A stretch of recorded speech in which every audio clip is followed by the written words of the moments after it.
요한계시록 1장 9절입니다.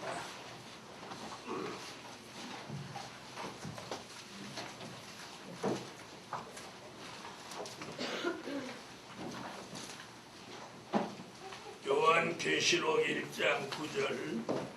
나 요한은 너희 형제요 예수의 환난과 나라와 참음에 동참하는 자라.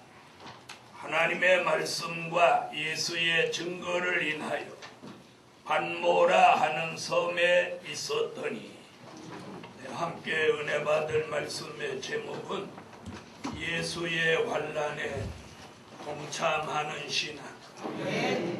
예수의 환난에 동참하는 신앙.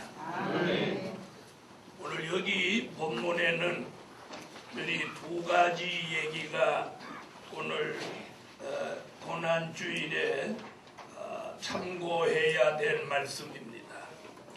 하나는 예수의 환난이고 하나는 예수의 참음입니다. 그래서 여기 보면 예수의 환난과 나라와 참음에 동참하는 자라 이렇게 말해요. 환난과 참음, 이 두 가지에 동참하는 신앙이 예수 그리스도의 나라에도 참여하게 된다. 이런 내용이 오늘 본문에서 말씀하고 있는 중심이 되겠습니다. 오늘 예수의 환난에 동참하는 신앙, 이것이 첫 번째입니다. 예수의 환난에 동참하는 신앙. 자, 우리가 좋은 일에 동참하는 일은 아무나 할 수 있습니다. 그래서 언제 내 주변 사람이 괜찮은 사람이고 별 볼 일 없는 사람인지 알아볼 수 있는 것은 자신이 어떤 환난에 처해 보면 한 번에 답이 나옵니다. 우리 자신을 이용하려고 하는 사람이나 또 덕을 보려고 하던 사람들은 그 사람이 환난에 빠지면 전부 등을 돌립니다. 그러나 진정한 사람은, 진정한 믿음의 동지는 그 사람이 환난에 처했을 때 전적으로 힘이 되고 도움이 되는 것입니다. 아멘. 그래서 자신이 어떤 환난에 빠졌을 때 전적으로 힘이 돼줄 수 있는 사람이 한 10명만 있으면 그 사람은 아주 세계적으로 행복한 사람. 하나님의 아들 예수, 그분이 이 세상에 오셔서 33년 동안의 삶을 이제 마감하시는 그 과정에서 예수님이 잡혀갑니다. 내가 죽는다, 3일 동안 죽어 있는다, 이렇게 평소에 예수님이 수시로 죽는다 이렇게 제자들한테 말하다가 그것이 막상 또 6월절 끝나고 겟세마네 동산에서 기도를 끝내셨는데 딱 잡으러 왔어. 예수님이 덜컥 잡히는. 그때까지만 해도 베드로 같은 사도는 용기가 어디서 나간지 칼을 빼들고 이것들 다 죽이겠다고.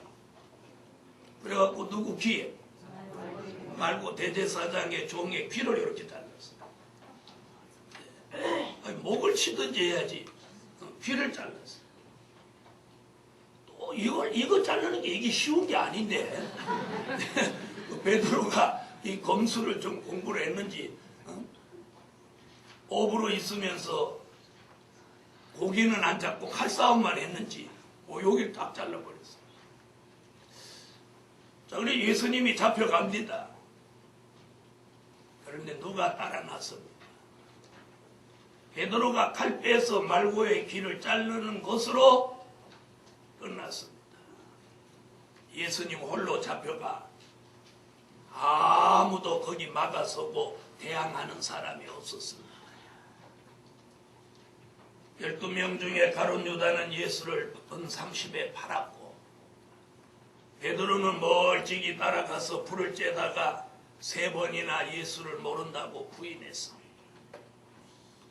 예수님이 오병이어의 기적으로 보리떡 5개와 물고기 2마리를 가지고 축사하시고 떡을 나눠줄 때는 5,000명이 먹었습니다. 5,000명이 떡을 먹으면서 감사합니다. 할렐루야, 예수, 예수 그랬습니다. 예수님이 38년 된 병자를 일으켜줄 때 박수 쳤습니다. 눈이 먼 소경 바디메오의 눈을 열어주었을 때 사람들이 환호했습니다. 귀신 들린 여자 속에 있는 사단을 쫓아내서 그 여자를 온전히 만들었을 때 동네가 들썩들썩했습니다. 예수님이 어떤 기적을 일으킬 때마다 사람들이 인산인해를 이루고 구름같이 따라다니고 모여들었습니다. 누구라도 주님 앞에만 나오기만 하면 주님과의 만남을 통해서 모든 문제를 해결했습니다. 그러던 예수님이 잡혀서 가시니까 아무도 따라가는 사람 없었어요. 저는 예수님이 십자가를 지시기 전에 잡혀가던 그날 밤을 이렇게 생각해 보면 아주 실감나요. 실감. 저는 그걸 겪어봤어요. 실감나. 사랑하는 예루살렘 교회요.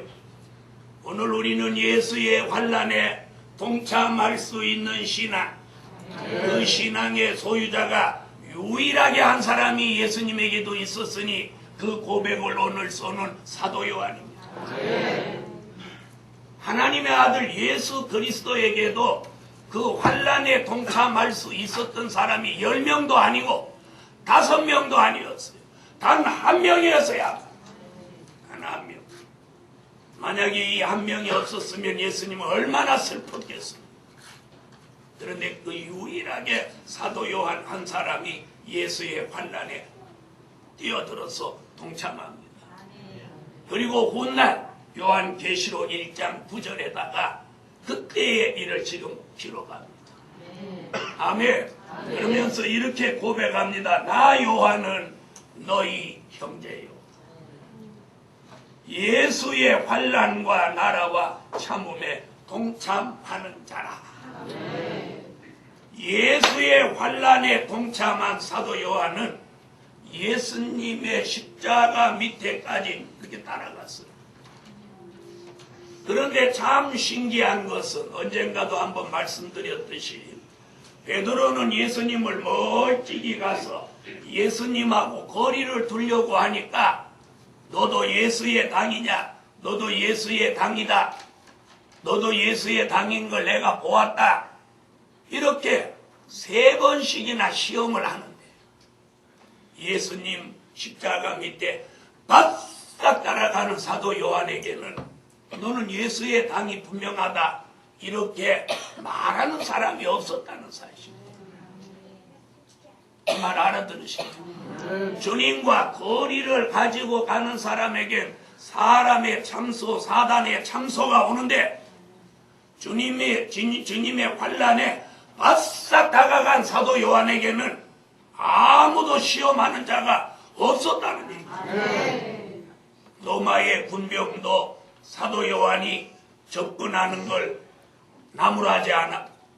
유대인이나 어떤 비자나 종 하나라도 사도 요한 너는 예수의 당이 분명하다. 그러니 여기 십자가 밑에까지도 따라온 거 아니냐. 그리고 주님과 너 얘기하는 걸 보니까 유언하는 걸 보니까 너는 예수의 당이 틀림없다. 이놈도 잡아서 십자가에 못 박아야 된다. 이렇게 말하는 사람이 한 사람도 없었다는 거예요. 여러분, 우리는 여기서 무엇을 얻어야 합니까? 오늘 예수의 환난에 가까이 가서 동참하는 사람은 하나님이 지켜주신다. 동참하지 않으려고 하는 사람에게 끊임없이 시험과 환난이 다가와 예수의 환난에 동참하려고 십자가 밑에 바싹 나아가는 사람에게 하나님이 지켜주신다는 이 역사적인 사실을 통해서 우리는 오늘을 배우는 거예요. 아멘. 그래서 주님은 이렇게 평소에 말씀했어요. 죽고자 하면 살게 돼.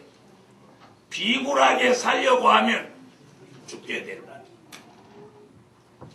예루살렘 교회, 오늘 예수의 환난이 무엇입니까? 십자가입니다. 십자가. 예수의 환난의 궁극적인 역사는 십자가입니다. 그분이 우리의 인류의 죄를 대속하고 십자가에 달려 돌아가시는 건 아버지의 뜻이며 성경의 예언입니다. 이사야 53장에 성경의 예언이에요. 그 예언을 이루는 것은 당연히 이루어져요. 그런데 그 예언이 성취되는 예수의 환난에 동참하는 것 또한 하나님의 뜻이 있어야 된다. 아무도 예수의 환난에 동참한 사람이 없었지만 사도 요한이 그 예수의 환난에 동참하고 예수님의 십자가 밑에 가서 예수님을 위로해드리고 또 예수님의 유언을 받아들이고 그래서 십자가 지고 가시는 예수님이 그나마도 외롭지 않았다는 거예요. 여러분 예수님의 십자가를 한번 생각해 보십시오.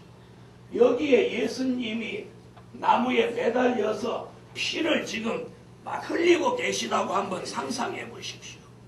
우리가 정신이 번쩍 나야 됩니다. 1년 내내 우리가 예수의 십자가를 한 번도 생각하지 않았고 살아왔다면 오늘만이라도 그분의 십자가를 한번 깊이 생각할 수 있어야 하겠습니다.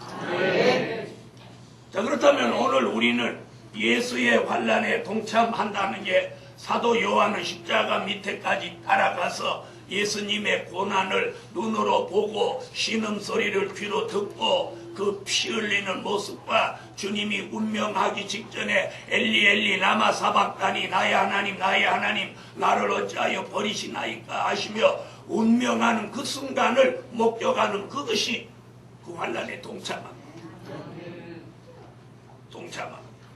그럼 우리는 오늘 여기서 9절에서 뭐라고 나 요한은 너희 형제예요.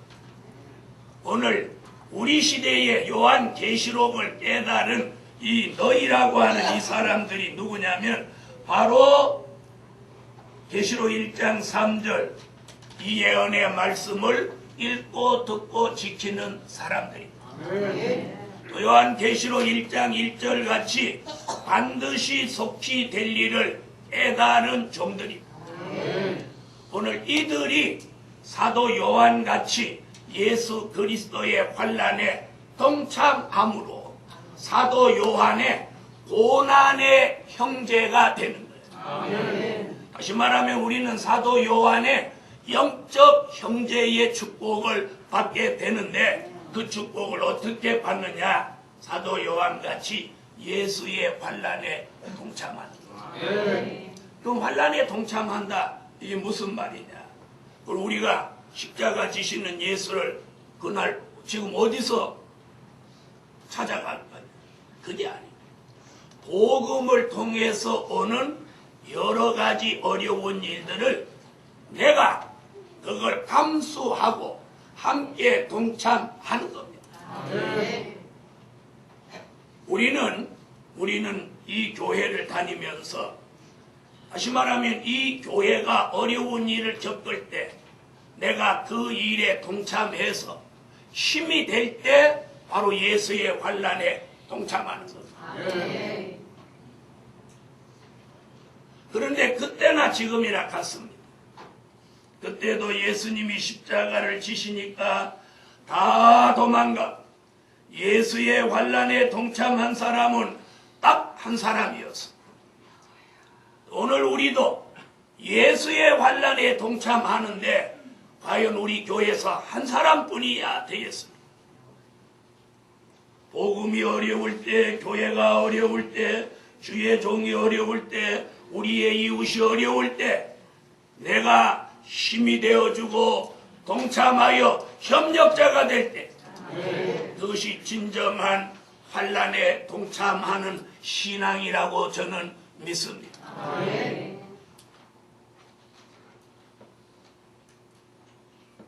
자, 그 환난에 동참한다고 하는 것은 교회에서 어떤 일을 할 때 아무리 내가 힘들지만 거기 동참하는 게 곧 환난에 동참하는 거예요. 교회가 큰 봉사하는 일이 있을 때 내 몸이 피곤하니까 못하겠다 이게 아니고 힘들고 어렵지만 내가 그 일을 도와야 되겠다. 그래서 막 힘든 가운데 그 일에 협력하는 게 이게 동참하는 거예요.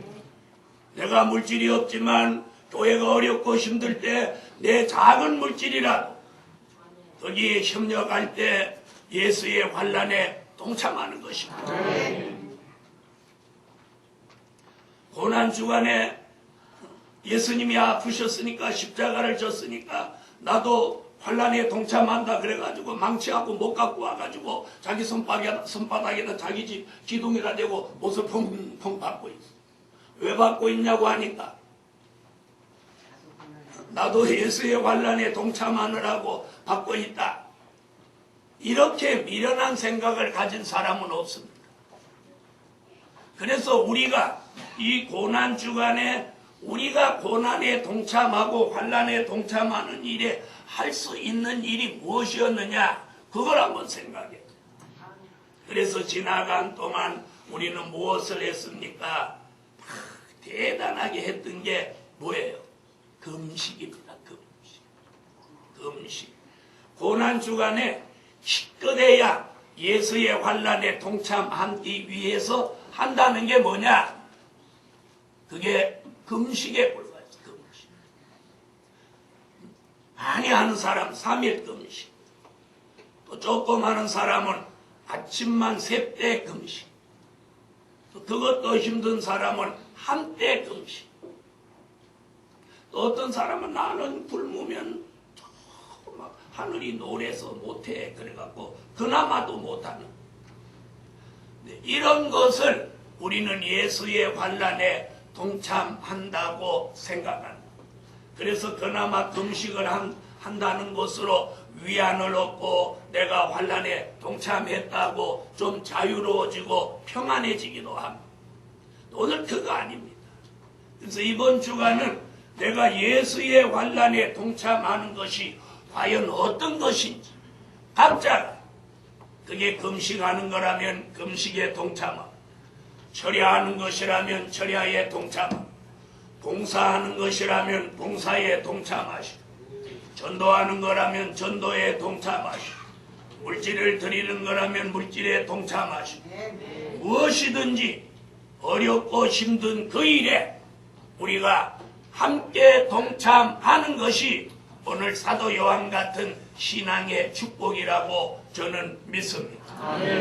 그래서 예수님의 제자들은 뒤늦게 그걸 깨닫고 그들이 뛰어드는 것이 뭐냐? 목숨을 내어놓았어요. 목숨을 내어놓았어요. 예수님의 십자가 밑에 따라가지 못한 죄책감을 깨닫고 그들이 예수의 환난에 동참하는 것이 무엇인가 하고 깨닫고 결심하고 하나님의 성령의 역사 속에서 그들이 할 수 있었던 게 뭐냐? 순교입니다. 순교. 아멘. 이게 순교였어요. 그래서 그들은 단 하나밖에 없는 목숨을 담대히 십자가에 내놓았어요. 베드로 같은 사람은 예수를 3번이나 부인했던 것이 못내 마음에 걸려서 자신은 예수님하고 똑같이 십자가 질 수 없으니까 거꾸로 매달았다. 거꾸로 매달려버렸어. 베드로가 거꾸로 이렇게 매달리면서 어떤 생각을 했습니까? 내가 이제야 예수의 환난에 동참한 것이구나. 이런 생각을 했는지 모르겠어. 사랑하는 예루살렘 교회여, 우리 교회는 예수의 환난에 동참하는 신앙의 사도 요한 같은 사람들이 한 명이 나와서는 안 돼요. 우리 모두 사심 없이 이 예수의 환난에 동참하는 할지라. 두 번째, 예수의 참음에 동참하는 신앙. 어디에? 예수의 참음에 동참하는 신앙. 다윗 앉아. 김다윗 앉아. 자, 나 요한은 너희 형제요, 예수의 환난과 나라와 참음에 동참하는 자라. 아까는 환난에, 지금은 참음에. 환난과 참음은 어떤 차이가 있느냐? 참음은 이런 겁니다. 수치를 당하고 예수님이 옷을 다 벗기니까 이거 얼마나 수치스럽습니까? 어쩌면 십자가 지고 죽는 것보다 더 수치스러운 것이 옷을 전부 벗기는 거예요. 예수님은 옷을 전체를 다 벗겨버렸어요. 얼마나 수치스럽습니까? 얼마나 모욕을 당하고, 얼마나 이게 억울한 일입니다. 죄 없으신 하나님의 아들 예수 그리스도가 이 땅에 와서 이 악한 사람들로부터 수치와 모욕과 억울함과, 거기에다가 얼굴에다가 침을 뱉습니다. 예수님의 뺨을 때립니다. 그 머리에다가 가시로 면류관을 세워서 억지로 눌러서 그 가시가 머리에 박히게 합니다. 양손과 양발에다가 쇠못을 박습니다. 마지막에는 옆구리에 창을 찔릅니다. 인간이 이렇게 악합니다. 예수님을 그냥 죽이는 정도가 아니라 이렇게 죽였어요. 심지어 좌우편에 있는 강도보다 더 힘들고 어렵게 예수를 죽이고, 강도들은 가시면류관을 쓰지 않았습니다. 예수님은 가시면류관을 쓰고 옆구리에 창에 찔리고, 그리고 얼굴에다가 침을 내고 옷을 다 벗기고 예수님의 얼굴에 뺨을 때리고, 그리고 네가 유대인의 왕이냐, 네가 하나님의 아들이면 네가 그 십자가에서 내려오라. 아주 모욕적인 언사를 씁니다. 이러한 억울한 수치와 모욕, 이런 것을 겪고 있습니다. 사랑하는 예루살렘 교회, 바로 이것이 참음에 동참하는 신앙입니다. 우리가 복음을 위해서, 때로는 하나님의 뜻을 이루기 위해서 말씀 따라 여기까지 왔지만, 우리가 겪고 있는 일들이 얼마나 수치스럽고 모욕감을 느끼는 일들이 얼마나 많았습니다. 그걸 참는 신앙. 아멘. 아멘. 거기에는 아픔이 따르고 고난이 따르고 슬픔과 단식이 따르지만 그걸 참아내는 신앙. 이걸 말하는 거예요. 이걸 말하는 거예요. 다시 말하면 예수의 환난이 외적으로 느끼는 거라면 예수의 참음은 내적으로 느끼는 아픔입니다. 어쩌면 외적으로 느끼는 그런 환난보다 내적으로 느끼는 이 참음, 이 고통과 수치가 그 말없이 힘들고 어려울 줄 압니다. 사랑하는 예루살렘 교회, 이번 고난주의를 통해서 우리는 사도 요한이 말한 이 예수의 참음에 동참하는 신앙 됩시다. 아멘. 예수님은 가시에 찔려도 참으셨고, 새 못으로 양손과 양발에 못이 박혀도 참으셨어요. 또 그보다 더 참기 어려운 건 수치, 모욕, 억울함, 그리고 아픔과 고난이었어요. 그것까지 주님이 다 참아내셨어요. 그걸 지금 사도 요한도 예수님의 십자가 앞에 가서 예수님의 손에 못을 박을 때마다 그 아픔이 자신에게 전해오지 않았겠습니까? 예수님의 그 가시면류관을 눈으로 보고 그 피가 흘러내리는 보는 순간 자신의 머리에도 그런 고통이 따르는 걸 체험하지 않았겠습니까? 예수님이 목마르다고 하실 때 사도 요한 또한 역시 목마른 갈증을 느끼지 않았겠습니까? 옆구리에 창에 찔려서 피와 물을 쏟아들 때 어찌 사도 요한도 그것을 보고 있는 사랑하는 제자의 입장에서 옆구리가 아프고 찔리는 그런 느낌과 그런 아픔을 어찌 못 느꼈겠어요? 예루살렘 교회요. 우린 이번 고난주일과 고난주간을 통해서 그 예수의 환난과 예수의 참음에 동참하는 그 사도 요한 같은 신앙을 저와 여러분이 함께 가지라는 거죠. 그러기 위해서는 우리가 복음을 위해서 주를 위해서 이 일에 환난과 참음에 동참하는 사람이라면 우리가 못할 게 없습니다. 못할 게 없습니다. 이런 사람을 세 번째, 예수의 나라에 동참하는 신앙. 환난에 동참하고 참음에 동참한 그 사람을 예수의 나라에 동참하게 하신다는 거예요. 이것이 오늘 사도 요한을 통해서 주신 우리에게 주신 약속입니다. 요한계시록 11장 15절을 찾으세요.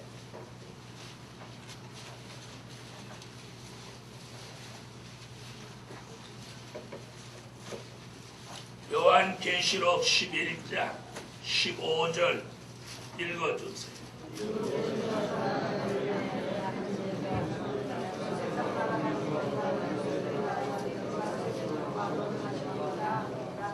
여기서 나라에 동참한다. 그 나라라는 말이 바로 11장 15절에서 말하는 세상 나라가 사라지고 누구의 나라? 예수 그리스도의 나라. 우리가 사모하는 나라, 우리가 들어가려고 하는 나라, 우리가 들어가서 예수 그리스도와 사랑하시는 성에서 동고동락하려고 하는 그 나라, 천년왕국 그리스도의 나라, 하나님의 나라를 말씀하고 있는 것입니다. 아멘. 아멘. 그 나라는 마태복음 6장 10절에 하나님의 뜻이 이 땅에 이루어지는 나라라고 해요. 마태복음 6장 31절로 33절에서 먼저 구할 나라, 먼저 구할 나라라고. 마태복음 21장 43절에는 열매 맺는 백성이 받을 나라라고 해서, 마태복음 25장 32절로 34절에는 창세로부터 예비된 나라로 우리가 들어가 상속받을 나라라고. 요한복음 3장 3절로 5절에서는 물과 성령으로 거듭난 사람만이 들어갈 수 있는 나라라고 했어요. 고린도전서 15장 50절에는 혈과 육은 그 나라를 유업으로 받을 수 없다고 그랬어요. 혈과 육을 버려야 된다고. 갈라디아 5장 20절로 21절에는 이단이나 투기나 술취함이나 방탕함이나 우상 숭배나 이런 것들로는 하나님의 나라를 유업으로 받을 수 없고 성령의 9가지 열매를 이룬 사람이 받게 된다고 했습니다. 그래서 성령의 열매 9가지 사랑과 희락과 화평과 오래 참음과 자비와 양성과 충성과 온유와 절제의 열매를 이룬 사람이 그 나라에 들어가는 축복을 받게 된다는 것입니다. 그런 아름다운 천년왕국 그리스도의 나라는 마귀가 없는 나라예요. 전쟁이 없는 나라예요. 장애자가 없는 나라입니다. 슬픔과 단식이 없는 나라입니다. 예수 그리스도와 상관이 없는 사람은 들어갈 수 없는 나라입니다. 그런 나라가 천년 동안 이루어지는 그 나라에 동참하기를 원하면 사도 요한은 2가지 동참할 것을 말하고 있으니 하나는 예수의 환난이요, 하나는 예수의 참음입니다. 사랑하는 예루살렘 교회여, 우리가 오늘까지 복음을 위하여 살아왔다고 했지만 얼마나 우리는 환난을 겪었습니까? 얼마나 우리가 참음을 겪었습니까? 우리가 겪고 있는 고난과 어려움이 예수 때문입니까? 아니면 자기의 실수와 부족 때문입니까? 자기가 잘못해서 저질러 넣어서 온 봉입니까? 자기가 실수해서 돌아온 고난입니까? 아니면 아무 실수 부족 죄가 없는데 순수하게 예수의 환난에 동참하게 된 것입니까? 순수하게 예수의 참음에 동참하게 된 것인가요? 오늘 이 고난주일과 고난주간에 저와 여러분이 지난날에 겪었던 환난과 참음이 정말 순수하게 예수 그리스도를 위해서 당한 환난인지 참음인지 돌아보십시오.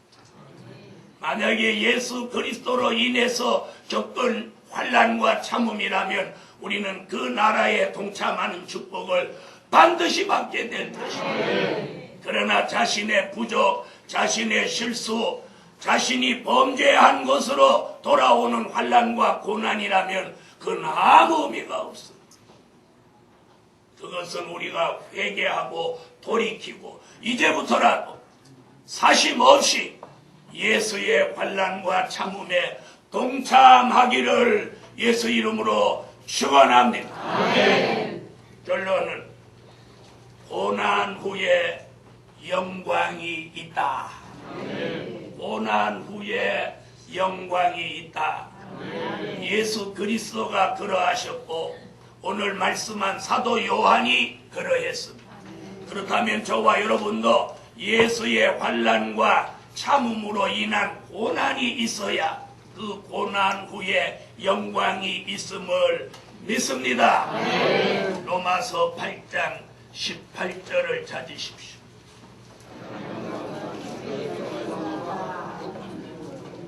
아멘. 현재에 당하는 고난은 장차 우리에게 나타날 영광과 좋게 비교할 수 없다. 바로 유명한 말씀입니다. 사도 바울이 말한 말이죠. 사랑하는 하나님의 사람들이, 오늘 우리가 예수의 환난, 예수의 참음에 바르게만 동참한다면 현재에 겪고 있는 이 고난들은 앞으로 나타날 영광과 좋게 비교할 수 없다는 것. 그러므로 고난 후에 영광이 있습니다. 기도드립니다. 하늘의 하나님, 참으로 감사합니다. 우리가 겪고 있는 환난과 고난이 예수로 인해서 겪고 있다면 고난 후에 환난 후에 큰 영광이 있습니다.